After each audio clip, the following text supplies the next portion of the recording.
the Great Australian People's Republic of Victoria, it's tradition for long-serving premiers to be given a statue. Premiers on both sides of the political fence have received said statue in the past, though the tradition has lost some of its appeal to some of Dan Andrews' critics once it became clear that he was going to get one. Presumably though, some of the subversives who are fighting to abolish the practice as it relates to Labor politicians are far more comfortable with the James Cook likenesses still floating around everywhere. Figures for whom there are a different set of critics.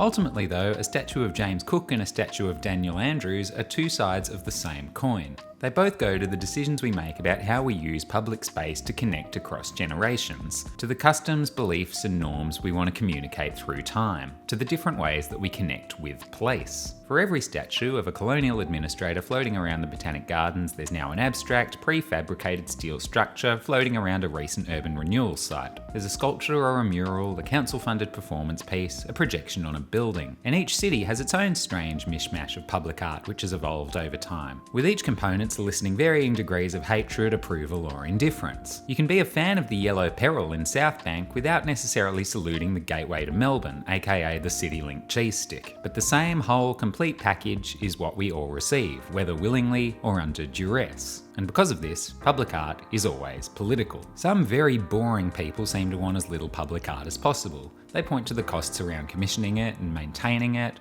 and how the money could and should, yes, be better spent on hospitals or education or whatever. But I'd argue that these people aren't just no fun. They're also ignoring the intangibles, the uplift that comes long term from making a space somewhere where people actually want to live and work. Maybe you're not a fan of that thing hanging out south of Flinders Street by the Yarra, but maybe you are, or maybe a lot of other people are, or maybe you're a fan of some of the other exhibits and figures and performance pieces that drive us ever so slightly away from the Collins Street 5 p.m. dystopia.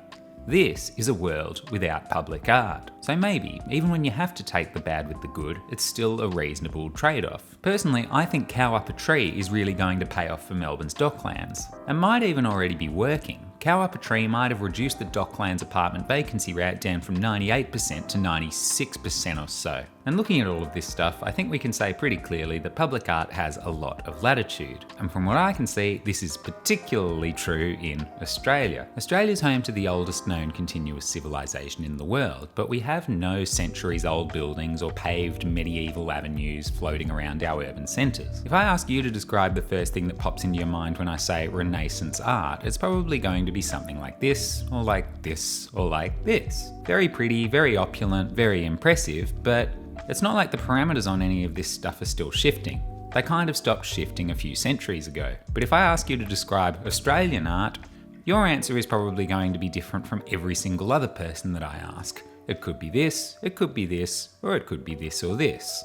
Australia is still very much searching for its modern identity. There are a lot of threads to its past that haven't been properly reconciled yet. And this tension is visible in the art we make, in the art we consume, and in the art that our councils and advisory bodies commission to fill out our public spaces. It's also visible in how we treat older works. We're only ever a week or two away, it seems, from the next statue of Captain Cook being spray painted and sawn off at the ankles. This isn't the only reason though why over time, gradually, as Australia started forming its own modern identity, the proportion of Australia's public art folio devoted solely to Captain Cook statues has fallen. Gradually, it's come to be augmented with the unique collection we have now. I like this. I like the old and new, the traditional and the weird, the mishmash of abstract and concrete, of classical and modern, of modern and postmodern, of indigenous and introduced.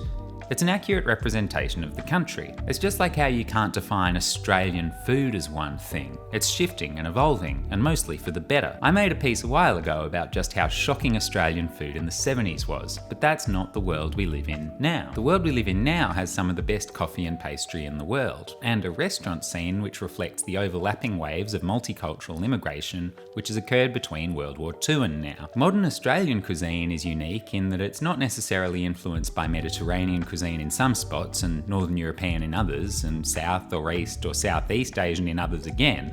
It's that it's a genuine fusion of all of these under the same roof. And it's a very similar story for the arts. If there's a single through line here, it has to be a healthy disregard for tradition. It's an ever-present invitation to create something new, in most cases.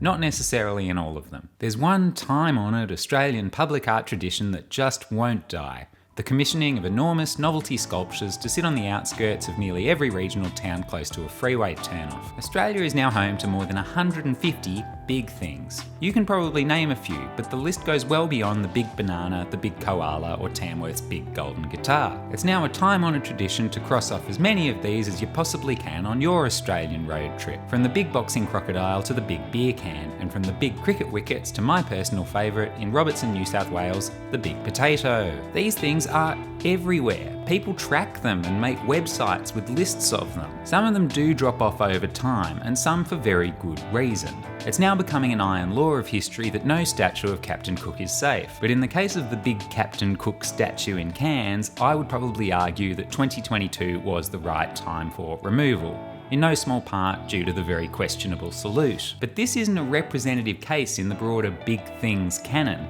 The list is growing. They're still making more of these things. In October 2024, Carnamah, with a population of about 300 people and sitting about 300 kilometres north of Perth, became home to the largest sculpture in the world of its kind, the Big Tractor.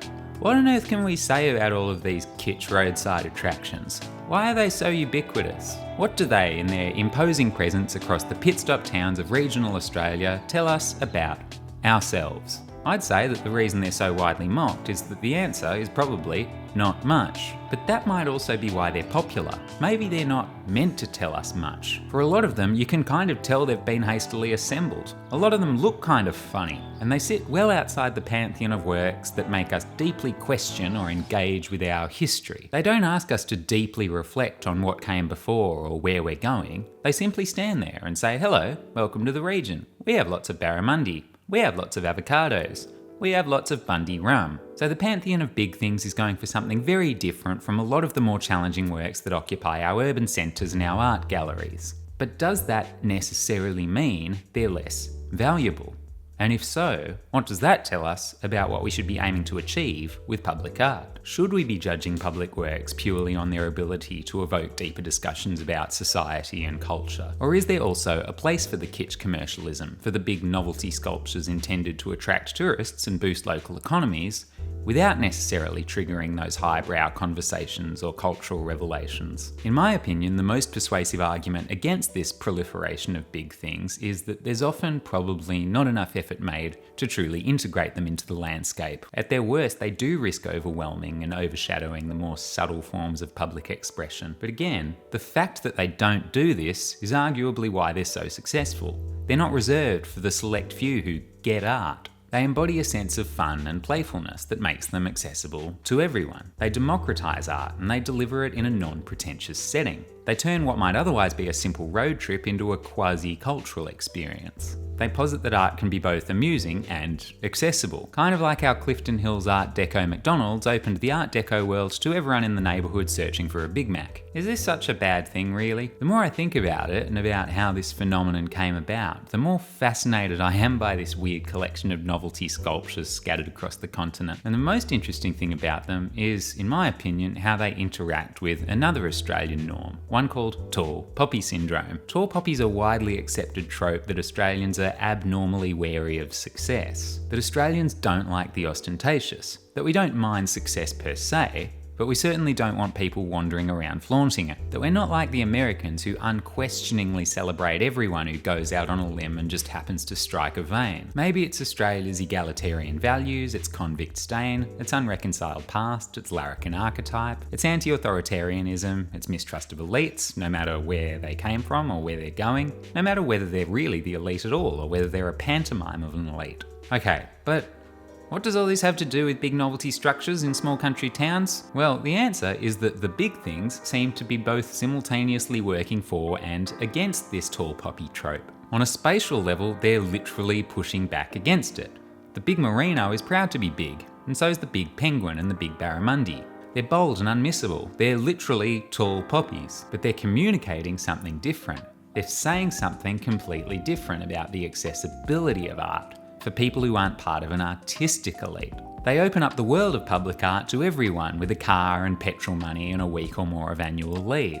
They prioritise size and spectacle over subtlety or depth, and they disrupt the idea that art needs to be serious or reflective. Novelty sculpture won't connect us to a place the same way as a projection might or a mural. The same way that a realist statue won't communicate the same idea as the works that connect us to the First Nations. But there's still a role for all of it. Australia's history is non-linear. It goes back millennia, but its identity in the modern world is still very much forming. It's a country of migrants, outcasts, First Nations, adventurers, old money, new money. It's a patchwork, and that's its strength.